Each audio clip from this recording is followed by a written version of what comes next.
Gas એજન્સીમાં ગ્રાહકો સાથે દાદાગીરી. મોડાસાની રઘુ ગેસ એજન્સીના કર્મચારી પર મહિલા મીડિયા કર્મી સાથે ગેરવર્તનનો આક્ષેપ. અરવલ્લી જિલ્લાના મોડાસા શહેરમાં આવેલી રઘુ ગેસ એજન્સીમાં ગ્રાહકો સાથે ગેરવર્તન થતું હોવાના આક્ષેપો સામે આવ્યા છે. ગેસ બોટલ લેવા ગયેલ એક મહિલા મીડિયા કર્મી સાથે એજન્સીના કર્મચારી દ્વારા ઉદ્ધત ભાષામાં વાતચીત કરાઈ હોવાની ઘટના ચર્ચાનો વિષય બની છે. મળતી માહિતી મુજબ મહિલા મીડિયાકર્મી સાંજે અંદાજે 5:15 વાગે ગેસ બોટલ લેવા એજન્સી પર પહોંચ્યા હતા. ત્યારે કર્મચારી દ્વારા 5 વાગ્યા પછી બોટલ નહીં મળે, રાત સુધી બેસી રહેશો તો પણ નહીં મળે જેવી ભાષા વાપરવામાં આવી હોવાનો આક્ષેપ છે. એક તરફ ગ્રાહકને બોટલ આપવાનો ઇનકાર કરવામાં આવ્યો હતો, જ્યારે બીજી તરફ કેટલાક લોકો બાઇક પર ગેસ બોટલ લઈ જતા જોવા મળ્યા હતા. એજન્સી ખાતે સમય સંબંધિત કોઈ પણ સ્પષ્ટ બોર્ડ ન લગાવવામાં આવ્યો હોવાનો આક્ષેપ ઉઠ્યો છે.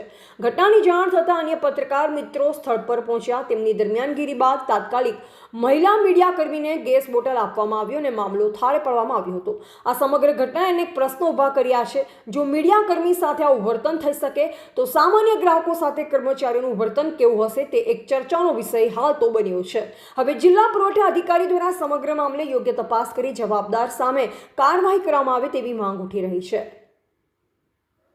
Reporter Valambadiya, V7 news Gujarat, Aravalli, Malpur.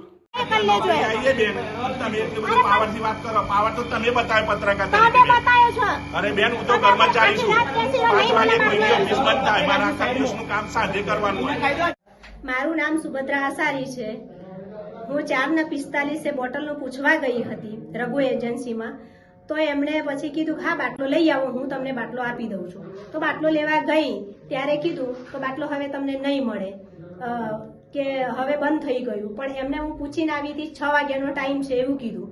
તો મારી જોડે એવું વર્તન કરે છે તો બીજા ગ્રાહકો જોડે કેવું વર્તન કરતા હશે. તો મેં કીધું કે હું એક મીડિયા એન્કર છું, મને તમે બાટલો આપો એવું રિક્વેસ્ટ કરી, છતાંય મને ના પાડી કે તમને બાટલો નહીં મળે. મેં કેમ ના મળે? બીજાને તમે મારી દીકરી નજરે બાટલો આપો છો ને મને કેમ ના આપો? કે નહીં મળે, તમારે જે કરવું હોય એ કરી શકો છો બેન, એવું મને બોલ્યા છે કર્મચારી. તો એના વિશે કેવું કે મારા જે પત્રકાર મિત્રો હતા એમને પણ મેં બોલાયા. તો એની કાયદેસર કાર્યવાહી થવી જોઈએ.